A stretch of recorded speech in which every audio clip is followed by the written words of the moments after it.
박정희 신화 발언이 또 논란인데요. 박정희 성장 모델 더 작동 못해. 이거 오늘 발언이죠. 지금 김병준의 또 큰 그림은 뭔지. 여튼 여러분의 시각을 여쭤보면서 박정희 신화 구설수에 오른 김병준 긴급 해명 메시지 무슨 상황인지.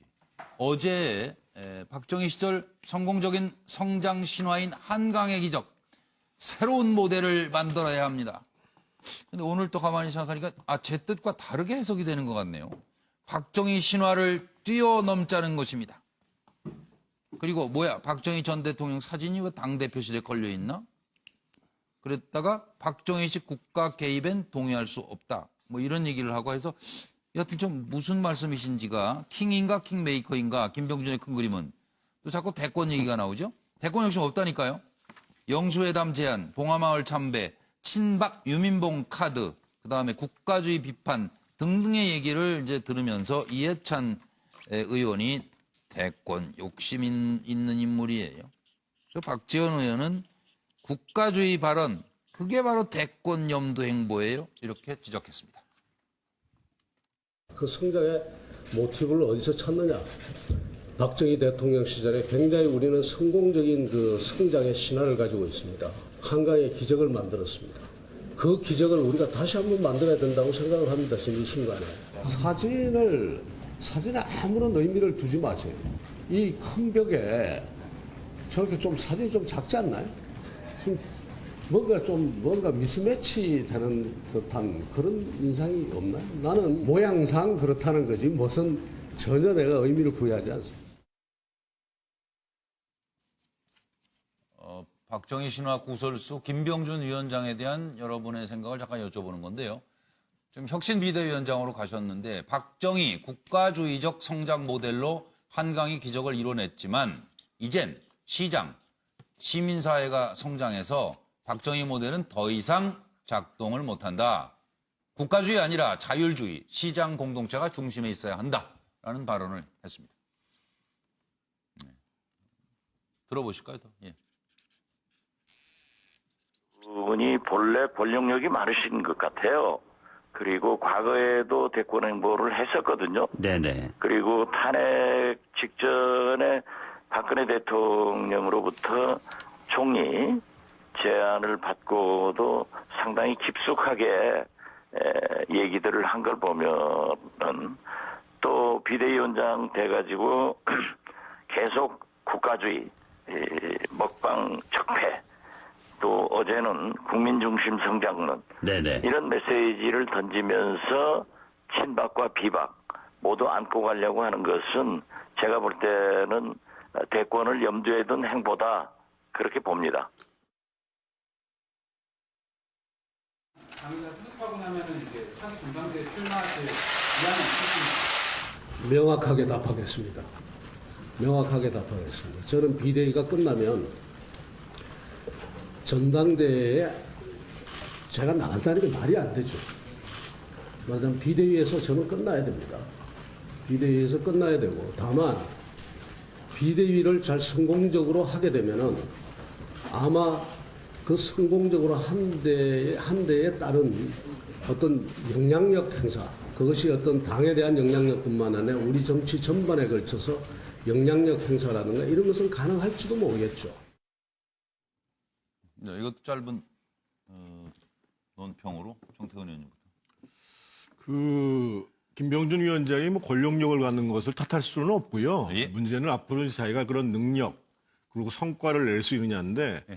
일단은 조금 선택과 집중을 잘 못하시는 것이 아닌가. 지금 사실은 여권이 지지율이 하락하는 가장 큰 거는 소위 소득주도 성장하고 최저임금 문제거든요. 예. 그래서 거기에 좀 집중할 필요가 있다. 그래서 한 가지라도 분명히 성과를 내는 게 필요하고 또 한 가지 좀 말이 좀 어려워요, 이분이요. 그러니까 국가주의도 사실은 조금 어려운 얘기거든요. 근데 이제 아까 보면은 국민 중심 성장 이렇게 얘기를 해요. 그것도 그러니까 지금 정부 주도의 성장과 다르게 민간 주도의 성장 이렇게 얘기를 하면 훨씬 그러니까 그런 의미였던 것 같긴 한데. 대중의 언어를 가지고 좀 말을 하시는 습관을 좀 들여야 되지 않겠는가 하는 생각이 듭니다. 예.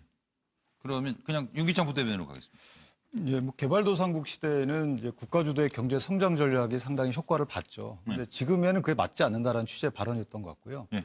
그러니까 지금은 시장에 충분히 자본이 쌓여 있고 하기 때문에 기업 중심의 성장 전략을 가는 게 맞다. 예. 이런 취지의 발언으로 해석이 됩니다. 자유한국당 부대변인 씨는 잘 알아들으시는데 왜 잘 못 알아듣겠다고. 공부를 더 해야 되는데. 최종 변호사. 저는 이게 자유한국당 당원이 아닌데도 이게 생각은 아주 공감하는데요. 저는 이게 김병준 위원장의 말씀을 딱 한마디로 정리하면 예. 바로 이게 시대 정신에 맞는 성장 전략을 짜야 된다. 예. 우리 이게 해결이 말한 시대 정신 있잖아요. 항상 이 모든 정치는 시대 정신을 잘 반영해야 돼요. 그럼 이게 과거 이승만 박정희 때는 국가주도의 관주도 전략이 그때는 이게 맞아요. 그게 시대에 적합한 거예요. 왜냐하면 이게 시장도 없고 시민사회가 성수가 아니기 때문에. 아, 그렇죠. 근데 그때 지금은 시장은. 예. 김병준 위원장은 시장 중심. 이미 시장이 잘 그다음에 돌아가고 그 있는데. 시민사회가 주축이 되는 자율주의 모델을 가야 된다. 이걸 상당히 바람직하고 현 정권이 너무 이게 국가주도 모든 게 최저임금까지 국가가 모든 걸 개입하는 이걸 이게 비판하는 건 상당히 적합성이 있다 봅니다. 네, 알겠습니다. 강기정 의원님. 역시 김병준 비대위원장은 학자인 것이 분명해 보입니다. 사실은 비대위원장으로서 보수의 기치를 들고 정책 논쟁을 끌어가려고 하는 국가주의 논쟁을 일으킨 건 저는 긍정적으로 봤어요.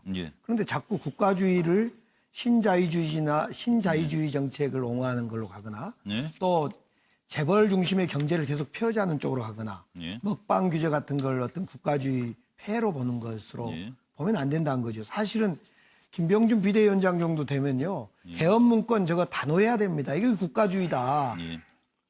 박정희식이다. 이렇게 딱 단호하게 잘라야 되는데 그걸 못하고 일자리 예산 투입한 거 최저임금 이런 걸 정책적으로 비판하면서 이걸 국가주의 어떤 프레임을 씌우니까 자꾸 이제 스스로가 혼란이 있는 것 같아요. 그러니까요. 프레임에 자꾸 들어가다 보면은 서로 차정 교수님. 예, 제가 또 좀 말장난을 조금 해보겠습니다. 그러니까 성장이라는 한자를 성장으로 쓰면 제 위에 말한 것이 아마 김병준 비대위원장이 하는 성장이겠죠. 그런데 지금 김병준 비대위원장이 성장을 이야기할 때마다 성장처럼 느껴진다는 거죠.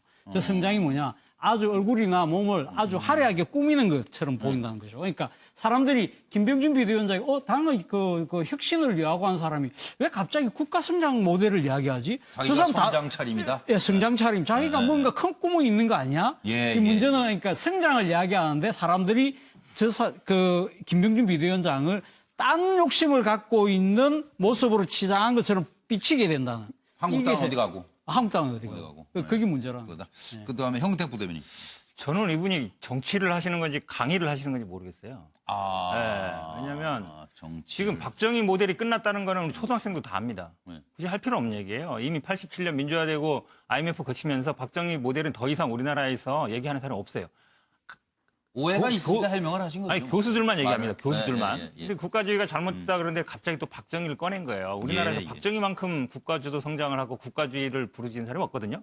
경제뿐만 아니라 정치까지도 이분은 다 이렇게 쿠데타로 국가를 이끌어 가신 분인데 전혀 안 맞는 말을 하고 있는 거예요. 그래서 저는 그냥 강의하실 거면 그냥 학교에서 강의하시는 게 낫다. 다음 민주당 얘기로 잠깐 가보겠습니다. 전당대회가 코앞인데 큰 잔치를 앞두고 민심이 떠나는 건가요? 왜 자꾸 지지율이 떨어지는지 원인을 생각해 보겠습니다. 지금 전대를 앞두고 지지율이 하락하고 있고 치열한 3파전이 예고되고 있죠. 지금 본선에서 쟁쟁한 3인에게 필요한 것을 한 가지씩만 짚어주시기 바랍니다. 상황은 이렇습니다. 정당 지지율 한국갤럽 8월 첫째 주 결과 민주당 41%로 지난주 대비 7%포인트 빠졌습니다. 정의당은 4%포인트가 올라서 지금 창당 이래 처음 아닌가요? 15% 기록을 또 세웠고 한국당은 전주와 같은 11%, 바른미래당 5%, 민주평화당 1% 이런 상황입니다. 자, 과연 떨어지는 지지율의 원인이 무엇이고 당권 주자 3인에게 가장 필요한 것 하나씩만 꼽아주십시오. 한때 우려됐던 전당대회 과열 양상, 송영길 후보, 죽은 세포는 물러나고 새 세포가 생성돼야 건강한 거 아닙니까? 김진표 후보, 이재명 결단해야 합니다. 문 대통령에게도 부담돼요. 이해찬 후보, 대표되면 문 대통령에게 부담된다고요? 격이 없는 사이인데요. 추미애 대표, 당내 선거인 만큼 네거티브하면 부메랑 돼서 돌아와요. 과도한 흠집내기 자제해 주세요. 당 관계자 얘기로는 친문 마케팅 등으로 경쟁이 과열되면 역풍이다. 이거 총선의 악재로 작용한다는 우려를 말했습니다. 들어보시죠.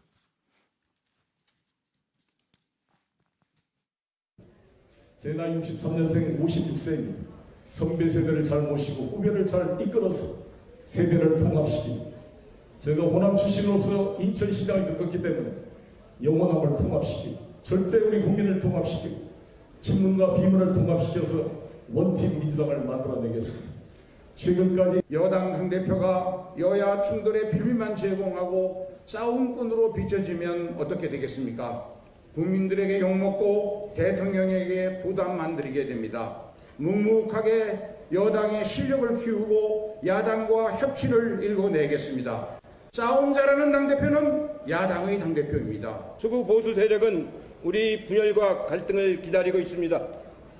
만약 제가 대표가 안 된다면 저는 적폐청산과 당 현대를 위해서 헌신하겠습니다. 제가 당대표가 되면 김진표, 송영길 후보님을 모시고 중책을 맡겨 함께하겠습니다.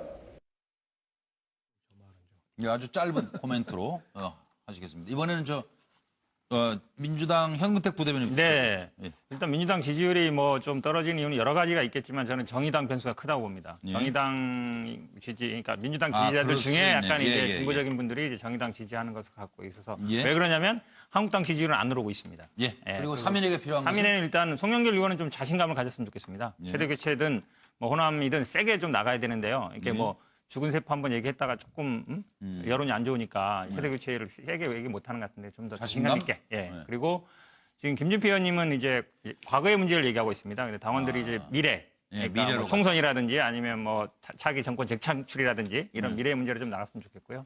이해찬 후보님 같은 경우에는 이렇게 소통 문제가 예전부터 많이 얘기 나옵니다. 그래서 SNS 같은 것도 직접 하시고 이러는 것 같은데 그런 거에 좀 집중하면 좋을 것 같습니다. 조금만 서둘러서 가주십시오. 윤기찬 부대변인. 예, 송영길 후보께서는 뭐 어떤 특색이 될지 제가 잘 캐치를 못하겠고요. 그다음에 이해찬 후보께서는 어떤 대보수 포용하는 정책이나 어떤 말씀 좀 하셨으면 좋겠다. 개멸의 대상이 아니고 보수가 적이 아닙니다. 그래서 포용하는 마음가짐을 가졌으면 좋겠고요. 김진표 후보께서는 당내 포용, 비문과 친문을 아우르는 당내 포용의 자세가 좀 필요하다 이렇게 생각이 됩니다. 차재원 교수님으로 갈까요? 예, 저는 송영길 후보 같은 경우는 뭐 지금 세대 교체 이야기하지만 노장청이 또 조화가 필요한 것이 또 사실이거든요. 조화로운 부분 좀 강조했으면 좋을 것 같고 김진표 의원은 나름대로 상당히 조금 초조해 보인다. 너무 초반에 상당히 좀 나름대로 고지를 선점하려고 그러는지 몰라도 조금 공격의 강도가 조금 빠르다는 생각이 들고요. 그리고 또 이해찬 후보 같은 경우는 20년 집권론에서 약간 은퇴 비치는 그런 오만함 이런 부분들에 지적이 있으니까 좀 겸해질 필요가 있지 않나 생각이 듭니다. 서정 변호사로 가겠습니다. 저는 이게 송영길 의원은요. 일단 이게 유일한 호남 후보인데 탈호남까지 확대하는 거. 그다음에 신문인데 친문까지 확대하는 게 필요하고요. 그다음에 김진표 후보는 이재명 지사 공격처럼 항상 당내 동지한테 어떻게 칼을 꽂으면 안 되잖아요. 화합 쪽으로 가라. 그렇죠. 당내 화합이 필요하고요.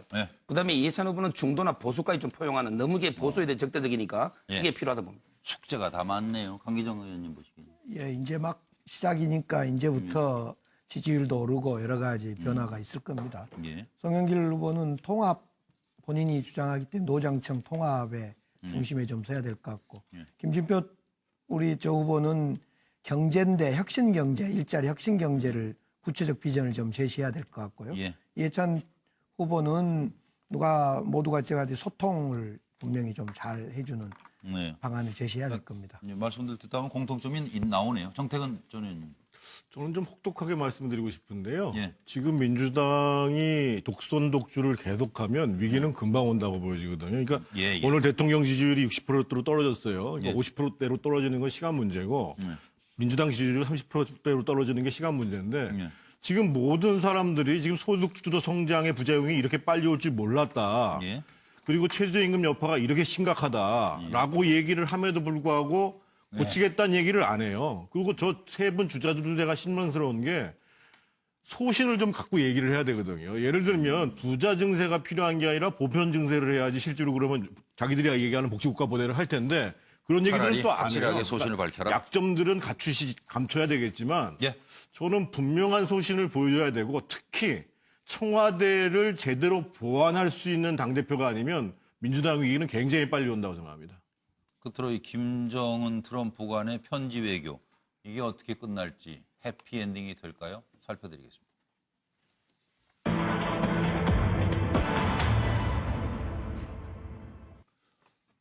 트럼프, 김정은의 친서 정치. 3차 친서를 보냈어요. 의도가 뭔지. 그리고 2차 북미 정상회담을 열자는 건지 종전선언을 하자는 건지. 이걸 잠깐만 살펴보고 오늘 마무리하겠습니다. 트럼프, 김정은의 곧 다시 보자 서신. 2차 북미 정상회담 기대감이 솔솔 피어오르는 거 아니냐.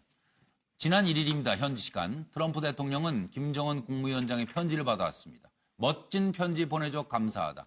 곧 보게 되기를 기대한다. 이렇게 답장 쓴 것으로 전해지고 있고요.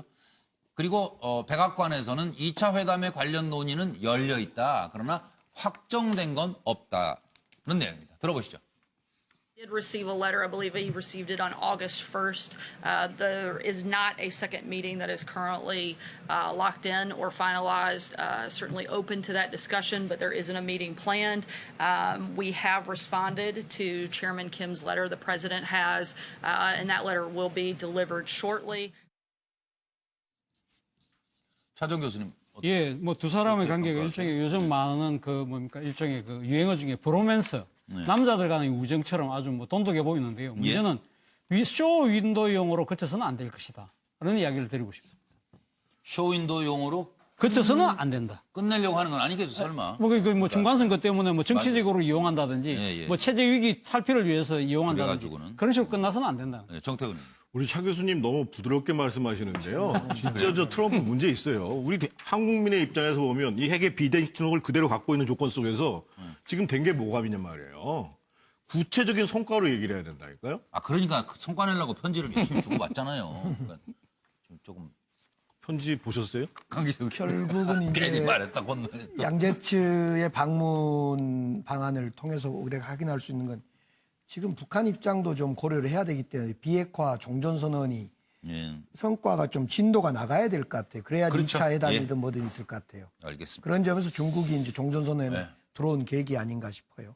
쉬운 길이었으면 벌써 답이 나와졌겠지요. 더위에 건강들 하시고요. 다음 주에 뵙겠습니다. 안녕히 계십시오.